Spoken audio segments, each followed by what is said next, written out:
ಶ್ರೀ ಮಹಾಗಣಪತಯೇ ನಮಃ. ಶ್ರೀ ಗುರುಭ್ಯೋ ನಮಃ. ಹರಿ ಓಂ.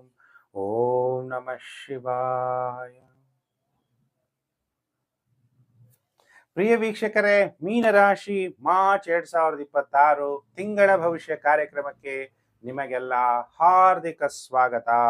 19 ಮಾರ್ಚ್ 2026 ಚಾಂದ್ರಮಾನ ಯುಗಾದಿ ಹಬ್ಬ, ಶ್ರೀ ಪರಾಭವ ನಾಮ ಸಂವತ್ಸರ ಆರಂಭ, ಶ್ರೀ ವಿಶ್ವಾವಸು ನಾಮ ಸಂವತ್ಸರ ಅಂತ್ಯ ಆಗುತ್ತೆ. ಯುಗಾದಿ ವರ್ಷ ಭವಿಷ್ಯದಲ್ಲಿ ವಿಡಿಯೋ ಮಾಡಿದ್ದೀನಿ ಮೀನರಾಶಿಯವರದು. ವರ್ಷ ಭವಿಷ್ಯ 2026-27, ಯುಗಾದಿ ವರ್ಷ ಭವಿಷ್ಯವನ್ನ ಸಪರೇಟ್ ಆಗಿ ನೋಡಿ. ಇಲ್ಲಿ ಆ ವಿಷಯ ತಿಳಿಸಕ್ಕಾಗಲ್ಲ. ಇಲ್ಲಿ ಬರೀ ತಿಂಗಳ ಭವಿಷ್ಯ, ಮಾರ್ಚ್ ತಿಂಗಳಲ್ಲಿ ಏನಾಗುತ್ತೋ ಅದನ್ನ ಮಾತ್ರ ತಿಳಿಸ್ತೀನಿ. ಇನ್ನ ಈ ತಿಂಗಳಲ್ಲಿ ಬಹಳ ವಿಶೇಷವಾಗಿ 3/3/2026 ಮಂಗಳವಾರ ಹೋಳಿ ಹಬ್ಬ, ಹೋಳಿ ಹುಣ್ಣಿಮೆ. ಅವತ್ತಿನ ದಿನ ಖಗ್ರಾಸ ಚಂದ್ರಗ್ರಹಣ. ಚಂದ್ರಗ್ರಹಣ ಭಾರತದಲ್ಲಿ ಕಾಣಿಸುತ್ತೆ, ಕರ್ನಾಟಕದಲ್ಲೂ ಕೂಡ ಗೋಚರಿಸುತ್ತೆ.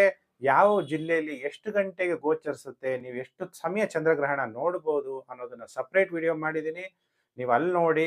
ಈ ತಿಂಗಳಲ್ಲಿ 2 ಹಬ್ಬ, ಹೋಳಿ ಹಬ್ಬ ಮತ್ತು ಯುಗಾದಿ ಹಬ್ಬ ಇರೋದ್ರಿಂದ ನಿಮ್ಮೆಲ್ಲರಿಗೂ ಕೂಡ ಈ 2 ಹಬ್ಬದ ಹಾರ್ದಿಕ ಶುಭಾಶಯ. ಯುಗಾದಿ ಹಬ್ಬದ ಕೂಡ ಶುಭಾಶಯಗಳು. ಪ್ರಿಯ ವೀಕ್ಷಕರೇ, ನಾನೀಗ ಮೀನರಾಶಿಯವರಿಗೆ ಮಾರ್ಚ್ ತಿಂಗಳು ಹೇಗೆ ಎಫೆಕ್ಟ್ ಆಗುತ್ತೆ ಅನ್ನುವಂಥ ವಿಚಾರ ತಿಳಿಸ್ಬೇಕಾದ್ರೆ, 1 ಮಾರ್ಚ್ 2026 ಮೀನರಾಶಿಯವರಿಗೆ ತೃತೀಯಾಧಿಪತಿ, ಅಷ್ಟಮಾಧಿಪತಿಯಾದಂತಹ ಶುಕ್ರ ನಿಮ್ಮ ಜನ್ಮ ರಾಶಿಗೆ ಸಂಚಾರ ಆಗ್ಬಿಡ್ತಾನೆ, ಉಚ್ಚನಾಗ್ತಾನೆ. ಮೀನರಾಶಿಯಲ್ಲಿ ಶುಕ್ರ ಬಲಿಷ್ಠನಾಗ್ಬಿಡ್ತಾನೆ. ನಿಮ್ಮ ಜನ್ಮ ರಾಶಿಗೆ 1ನೇ ತಾರೀಕಿಗೆ ಸಂಚಾರ ಆಗ್ತಾನೆ ಮೀನರಾಶಿಯವರಿಗೆ. ಆಮೇಲೆ 11 ಮಾರ್ಚ್ 2026 ನಿಮ್ಮ ಜನ್ಮ ರಾಶ್ಯಾಧಿಪತಿಯಾದ ಗುರು ವಕ್ರತ್ಯಾಗ ಮಾಡ್ಬಿಡ್ತಾನೆ. 14 ಮಾರ್ಚ್ 2026 ಸೂರ್ಯ ಕೂಡ ಕುಂಭರಾಶಿಯಿಂದ ನಿಮ್ಮ ಜನ್ಮ ರಾಶಿ ಮೀನರಾಶಿಗೆ ಸಂಚಾರ ಆಗ್ತಾನೆ. ಇದರ ಪ್ರಭಾವ ಮೀನರಾಶಿ ಜಾತಕರ ಮೇಲೆ ಹೇಗೆ ಪ್ರಭಾವ ಬೀರುತ್ತೆ ಅನ್ನುವಂತಹ ವಿಚಾರವನ್ನ ತಿಳಿಸ್ತೀನಿ. ನೋಡಿ, ಗೋಚಾರದಲ್ಲಿ ನಿಮ್ಮ ಜನ್ಮ ರಾಶಿಯಲ್ಲಿ ಈಗ ಶನಿ ಇದ್ದಾನೆ. ಶನಿ ನಿಮಗೆ ಲಾಭಾಧಿಪತಿ ಮತ್ತು ವ್ಯಯಾಧಿಪತಿ, ಶುಕ್ರ 3ನೇ ಮನೆ ಅಧಿಪತಿ ಮತ್ತು ಅಷ್ಟಮಾಧಿಪತಿಯಾಗಿ ಗೋಚಾರದಲ್ಲಿ ಶುಕ್ರ ಯಾವಾಗ ನಿಮ್ಮ ಜನ್ಮ ರಾಶಿಗೆ ಸಂಚಾರ ಆಗ್ತಾನೋ ನಿಮಗೆ ಈಗ ವೈರಾಗ್ಯ ಕಮ್ಮಿ ಆಗ್ಬಿಡುತ್ತೆ. ಏನೇನೋ ಆಸಕ್ತಿ ಉಂಟಾಗುತ್ತೆ. ಶುಕ್ರ ಯಾವುದಕ್ಕೆ? ಕಲೆಗಳ ಬಗ್ಗೆ ಆಸಕ್ತಿ, ಸ್ತ್ರೀ ಸೌಂದರ್ಯದ ಬಗ್ಗೆ ಆಸಕ್ತಿ, ಪ್ರಕೃತಿ ಸೌಂದರ್ಯದ ಬಗ್ಗೆ ಆಸಕ್ತಿ ಉಂಟು ಮಾಡ್ತಾನೆ. ಅಂದ್ರೆ ಒಳ್ಳೊಳ್ಳೆ ಬಟ್ಟೆ ಹಾಕೋಬೇಕು, ಒಳ್ಳೊಳ್ಳೆ ವಾಹನಗಳಲ್ಲಿ ಓಡಾಡಬೇಕು ಅನ್ನುವಂಥ ಆಸೆ ಉತ್ಪತ್ತಿ ಮಾಡ್ತಾನೆ. ಈಗ ಜನ್ಮ ಶನಿ ಇದ್ರೂ ಕೂಡ ಉದ್ಯೋಗದಲ್ಲಿ ಒಳ್ಳೊಳ್ಳೆ ಕೆಲಸಗಳು ಕೂಡ ಸಿಕ್ಬಿಡ್ಬೋದು.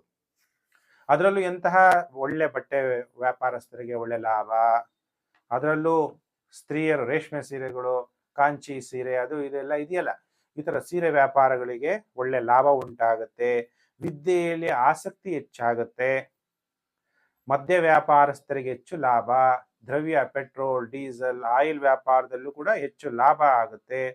ಉತ್ತಮ ಸ್ತ್ರೀ ಜೊತೆ ಕೆಲವರಿಗೆ ಸ್ನೇಹ ಉಂಟಾಗುತ್ತೆ. ಕೆಲವರಿಗೆ ಕೆಲಸದಲ್ಲಿರುವಂತವರು ನೀಚ ಸ್ತ್ರೀಯ ಸ್ನೇಹನೂ ಕೂಡ ಕೆಲವರಿಗೆ ಉಂಟಾಗುವ ಸಾಧ್ಯತೆ ಇದೆ.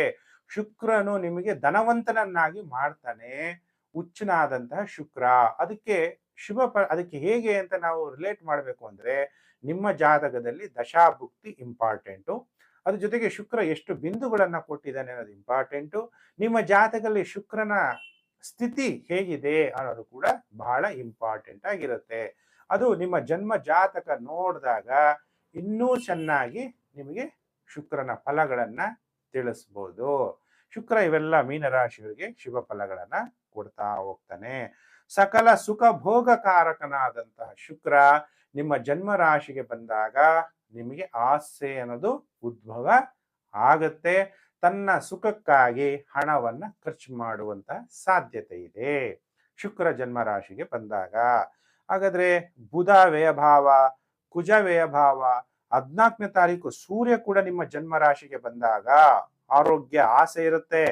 ಸೂರ್ಯ ಜನ್ಮ ರಾಶಿಗೆ ಬಂದಾಗ ಕಣ್ಣಿನ ತೊಂದರೆ, ಆರೋಗ್ಯ ಸಮಸ್ಯೆಗಳು ಉಂಟಾಗುವಂತಹ ಸಾಧ್ಯತೆ, ಮುಖ ಸಂಬಂಧಿಪಟ್ಟಂತ ವ್ಯಾಧಿಗಳು, ನರಗಳ ದೌರ್ಬಲ್ಯ, ಮಾನಸಿಕವಾಗಿ ಅಸ್ವಸ್ಥತೆ ಮಾಡ್ಬಿಡ್ತಾನೆ. ತಂದೆ ಮತ್ತು ಮಗನಿಗೆ ಡಿಫ್ರೆನ್ಸ್ ಆಫ್ ಒಪಿನಿಯನ್ ಬರುವಂಥದ್ದು. ಅದಕ್ಕೆ ಬಹಳ ಜಾಗೃತರಾಗಿರ್ಬೇಕು. ಪಿತ್ರಾರ್ಜಿತ ಆಸ್ತಿಗಳಿಂದ ತೊಂದರೆ, ಸರ್ಕಾರದ ಯಾವುದೇ ಕೆಲಸಗಳಾಗದೇ ಇರುವಂಥದ್ದು, ರಾಜಕಾರಣಿಗಳ ಸಹಾಯ ಸಿಗದೆ ಇರುವಂಥದ್ದು, ಸರ್ಕಾರದ ಯಾವುದೋ ಕಾಂಟ್ರಾಕ್ಟ್ ನೀವು ಪಡಿಬೇಕು ಅನ್ಕೊಂಡಿರ್ತೀರಾ ಅದು ಪಡೆಯಕ್ಕೆ ತೊಂದರೆಗಳಾಗುವಂತಹ ಸಾಧ್ಯತೆಗಳು ಕೂಡ ಇದೆ. ಕುಜ 12ನೇ ಮನೇಲಿರ್ತಾನೆ. ಕುಜ ಕೂಡ ಶುಭ ಫಲ ಕೊಡಲ್ಲ. ಪೊಲೀಸ್ನವರಿಗೆ, ಪೊಲೀಸ್ ಡಿಪಾರ್ಟ್ಮೆಂಟ್ ನಿಂದ ನಿಮ್ಗೆ ಸಹಾಯ ಪಡಿಬೇಕು, ಅದು ಸರಿಯಾಗಿ ನಿಮಗೆ ಸಮಯಕ್ಕೆ ಸರಿಯಾಗಿ ಸಿಗದೆ ಇರ್ಬೋದು. ಪೊಲೀಸ್ ಆಫೀಸರ್ಸ್ಗೆ ತಮಗೆ ಬೇಕಾಗಿರುವಂತಹ ಸ್ಥಳದಲ್ಲಿ ವರ್ಗಾವಣೆ ಆಗದೆ ಸ್ಥಾನನೇ ಸಿಗದೆ ಟ್ರಾನ್ಸ್ಫರ್ಗಳು ಆಗ್ಬಿಡುವಂತಹ ಸಾಧ್ಯತೆಗಳು ಕೂಡ ಕಂಡು ಬರ್ತಾ ಇದೆ.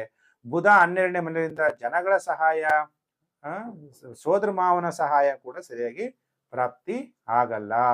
ಈ ತಿಂಗಳಲ್ಲಿ ಗೋಚಾರದಲ್ಲಿ ನಿಮ್ಗೆ ಶುಭ ಫಲ ಕೊಡುವಂತವನು ಅಂದ್ರೆ ಶುಕ್ರ ಮಾತ್ರ ಅನ್ನೋದನ್ನ ತಿಳ್ಕೋಬೇಕು. ಪ್ರಿಯ ವೀಕ್ಷಕರೇ, ನಿಮ್ಗೆಲ್ಲ ಒಳ್ಳೇದಾಗ್ಲಿ. ಸಮಸ್ತ ಲೋಕೋ ಸುಖಿನೋ ಭವಂತು.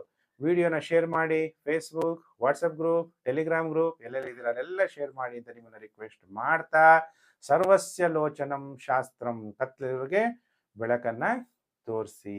ಪ್ರಿಯ ವೀಕ್ಷಕರೇ, ನಾನು ಮತ್ತೊಂದು ವಿಡಿಯೋದಲ್ಲಿ ಮತ್ತೆ ನಾನು ನಿಮ್ಮನ್ನು ಭೇಟಿ ಮಾಡ್ತೀನಿ. ನಮಸ್ಕಾರ.